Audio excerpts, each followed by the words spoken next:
ರಾಜ್ಯದಲ್ಲಿ 4ನೇ ಅತಿ ದೊಡ್ಡ ಸಮಾಜ ಯಾವುದಾದರೂ ಇದ್ದರೆ ಅದು ಮಹರ್ಷಿ ವಾಲ್ಮೀಕಿಯ ವಂಶಸ್ಥರು ಅನ್ನೋದನ್ನು ನಾವು ನೀವೆಲ್ಲರೂ ಸಹ ಅರ್ಥ ಮಾಡ್ತೀವಿ.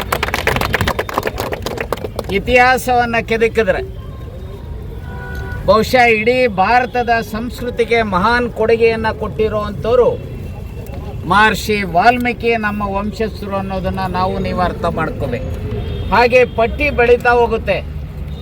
ಒಂದು ಕಡೆ ಬೇಡ್ರ ಕಣ್ಣಪ್ಪ, ಇನ್ನೊಂದು ಕಡೆ ಏಕಲವ್ಯ, ಶಬರಿ.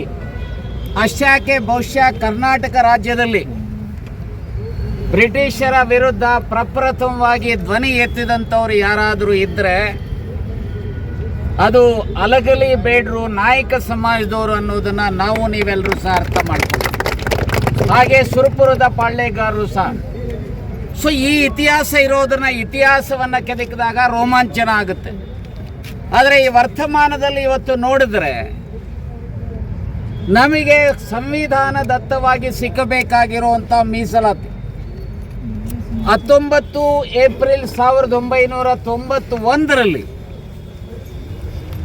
ಅಂದಿನ ಸರ್ಕಾರ, ಚಂದ್ರಶೇಖರ್ ಅವರ ನೇತೃತ್ವದ ಕೇಂದ್ರ ಸರ್ಕಾರ, ಸನ್ಮಾನ್ಯ ದೇವೇಗೌಡರು ಇನ್ನಿತರ ಸಹಕಾರದಿಂದ ಅವತ್ತು ನಮ್ಮ ಸಿನಾನ್ನೆಸ್ ನೇಮ್ಸನ್ನು ರಾಮಕೃಷ್ಣ ಹೆಗಡೆ ಅವರು 1984-85ರಲ್ಲಿ ರೆಕಮೆಂಡ್ ಮಾಡಿದ್ದನ್ನು ಚಂದ್ರಶೇಖರ್ ಅವರು ಸುಗ್ರೀವಾಜ್ಞೆಯ ಮೂಲಕ ಮಾಡಿದ್ರು. ಆಮೇಲೆ ಜುಲೈನಲ್ಲಿ 1991ರಲ್ಲಿ ಯಾವ ನರಸಿಂಹರಾಯರು ಇದನ್ನು ಕಾನೂನು ಮಾಡಿದ್ರು. ಅವತ್ತಿನಿಂದ <1% ಇದ್ದಂಥ ಜನಾಂಗ ST 7%ಗೆ ಬಂದರೂ ಅದರ ಮೀಸಲಾತಿಯನ್ನು 7 ಮಾಡಲಿಲ್ಲ. ಅನೇಕ ಹೋರಾಟಗಳ ಸದನದ ಒಳಗಡೆ ಮತ್ತು ಹೊರಗಡೆ ಮಾಡಿದಂಥ ಹೋರಾಟಗಳ ಹಿನ್ನೆಲೆಯಲ್ಲಿ 2022ರಲ್ಲಿ SCಗಳಿಗೆ 15ರ ಬದಲು 17, STಗಳಿಗೆ 3ರ ಬದಲು 7, ಹಾಗೆ OBCಗಳಿಗೆ 32% ಮೀಸಲಾತಿ, ಒಟ್ಟು 56% ಮೀಸಲಾತಿ ಮಾಡುವಂಥ ಕಾನೂನನ್ನು ಮಾಡಲಾಯಿತು. ಆ ಕಾನೂನಿಗೆ ರಾಜ್ಯದ ಎಲ್ಲ ಪಕ್ಷದವರು, ಕಾಂಗ್ರೆಸ್ ಇರ್ಬೋದು, BJP ಇರ್ಬೋದು, JDS ಇರ್ಬೋದು, ಎಲ್ಲರೂ ಅದಕ್ಕೆ ಒಪ್ಪಿಗೆಯನ್ನು ಕೊಟ್ಟರು. ಅಷ್ಟೇ ಅಲ್ಲ, ಕಾನೂನಿಗೆ ರಾಜ್ಯಪಾಲರ ಅಂಕಿತ ಆಗಿದೆ. ಆದರೆ ಅದನ್ನು ಇವತ್ತು ನ್ಯಾಯಾಲಯಗಳಲ್ಲಿ ಪ್ರಶ್ನೆ ಮಾಡಿರುವಂಥ ಸಂದರ್ಭದಲ್ಲಿ ಅದಕ್ಕೆ ತಡೆಯಾಜ್ಞೆ ಇದೆ.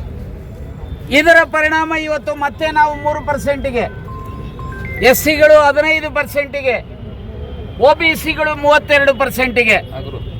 ಸೊ ಇದರ ಜೊತೆಗೆ ನೋಡಿ, ಉದಾಹರಣೆಗೆ ಈಗ 56,000 ಹುದ್ದೆಗಳನ್ನು ತುಂಬುತ್ತೇವೆ ಅಂತೇಳಿ ಸರ್ಕಾರ ಹೇಳಿದ್ದಾರೆ.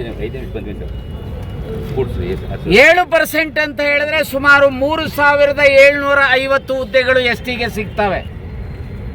3% ಅಂದರೆ 1,600 ಸಿಗ್ತವೆ.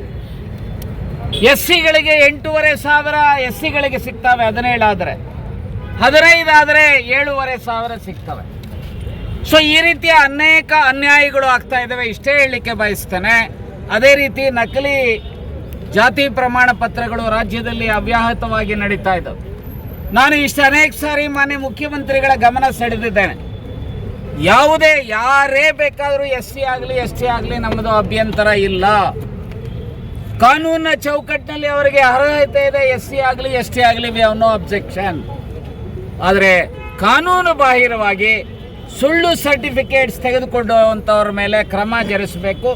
ಮತ್ತು ಈ ಮೀಸಲಾತಿಯ ಪ್ರಮಾಣ ಏನಿದೆ 56%ನ್ನು 9th ಶೆಡ್ಯೂಲ್ಗೆ, ಸಂವಿಧಾನದ 9th ಶೆಡ್ಯೂಲ್ಗೆ ಸೇರಿಸುವಂಥದಕ್ಕೆ ಆಲ್ ಪಾರ್ಟಿ ಮೀಟಿಂಗ್ ರಾಜ್ಯದಲ್ಲಿ ಆಗಬೇಕು.